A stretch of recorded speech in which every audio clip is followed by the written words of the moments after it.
Ever daydreamed about being a queen? The tiaras, the grandeur, the fairy tale castles, it all sounds like a glittering fantasy, right? Well, hold on to your crown jewels, because Queen Elizabeth II's life wasn't all regal red carpets and opulent ballrooms. Nope, Her Majesty faced her fair share of danger too in the 1980s. In fact, Queen Elizabeth II miraculously survived not just one, but 3 assassination attempts throughout her reign. We are talking about some serious close calls here. You see, Queen Elizabeth wasn't just your average monarch. Not only was she the world's longest reigning queen, but she was also quite a globetrotter extraordinaire with a passport that could rival a seasoned explorer's. From the far reaches of the Commonwealth to the regal corridors of state visits worldwide, Queen Elizabeth II's was always on the move. Hence, she was scrutinized in the public eye, not just as a symbolic figurehead, but as a bullseye for potential dangers. So in today's video, we're peeling back the regal curtain to take an up-close look at these intense moments in history.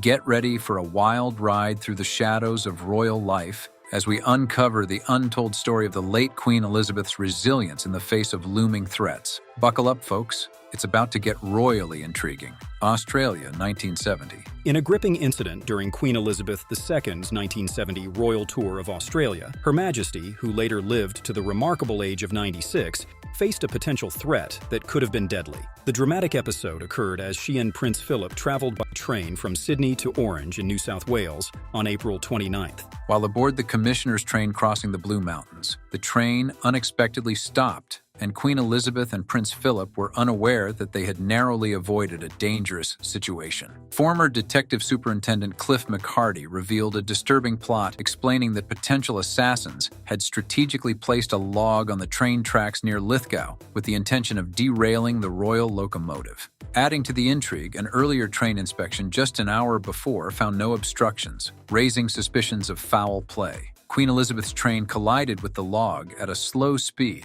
thankfully avoiding serious damage. McCarty stressed the seriousness of the situation, highlighting that if the train had been at full speed, the consequences could have been disastrous, potentially derailing the royal carriage and endangering the lives of the Queen and Prince Philip. The revelation of this assassination attempt remained hidden for nearly 4 decades, kept secret from the public and even the royal family. It wasn't until 2009, upon McCarty's retirement, that the details emerged. Allegedly, the government had successfully kept the story under wraps to avoid embarrassment. Despite Buckingham Palace stating that there is no official record of the incident, the fact that the train driver, Albert Rowley, received a royal medal suggests that some officials were indeed aware of the alarming events that occurred that night. Trooping the Colour, London, 1981. More than 10 years after the train incident in Australia, Queen Elizabeth II faced not 1 but 2 assassination attempts in just 4 months. The first took place during the Trooping the Colour ceremony in 1981 in London. Now, if you're not familiar with it, Trooping the Colour is a big yearly event in London. On June 13, 1981, people gathered along the Mall to watch the Queen ride on horseback as part of the ceremony, marking her official birthday. In the crowd was a 17-year-old mischief maker named Marcus Sargent. Armed with a starting pistol, he found himself in a cozy spot near the junction between the Mall and Horse Guards Road. As the Queen trotted by on her 19-year-old horse Burmese, Sargent seized the moment and fired 6 blanks from his trusty pistol. The horse did a double take, but the Queen, with regal composure, brought her under control and emerged unscathed. Lance Corporal Alec Galloway of the Scots Guards swooped in, seized Sargent, and pulled him over the crowd control barriers. An American tourist, in a stroke of serendipity, managed to capture the whole spectacle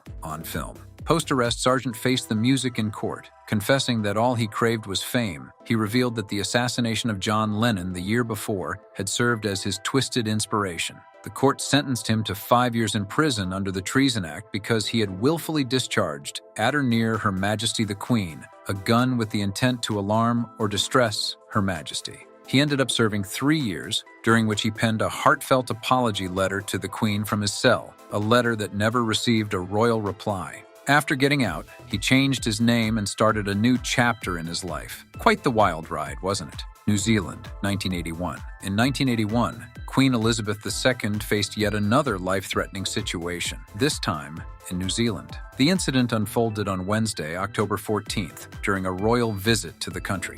Meet Christopher John Lewis, a 17-year-old from Dunedin, armed with audacity and a concealed .22 caliber rifle snuggled in old jeans. He embarked on a bicycle journey to the Adams Building. Now, this wasn't your run-of-the-mill adventure. He took cover in a toilet cubicle of all places. From this covert throne, he aimed his rifle and let out a shot as the Queen gracefully emerged from her Rolls-Royce. Fortunately, Her Majesty remained unharmed, with only a loud crack being heard. Fearing the royals might ditch future visits if they believed they were dodging bullets, the New Zealand authorities told the Queen it was just a rogue firecracker. 8 days later, Lewis found himself in hot water, arrested, and slapped with charges of public firearm possession and public discharging of a firearm. He pleaded guilty to the shooting at the Dunedin District Court. In addition to the attempted assassination, he faced a dozen other charges. As the legal drama unfolded, it emerged that Lewis was sentenced to 3 years behind bars, including 12 months in a psychiatric hospital. Surprisingly, treason wasn't on the table. During the investigation, police uncovered a disturbing revelation. Lewis had also plotted to assassinate King Charles III, who was then the Prince of Wales. In his memoirs, Lewis claimed he wasn't actually trying to hurt the Queen.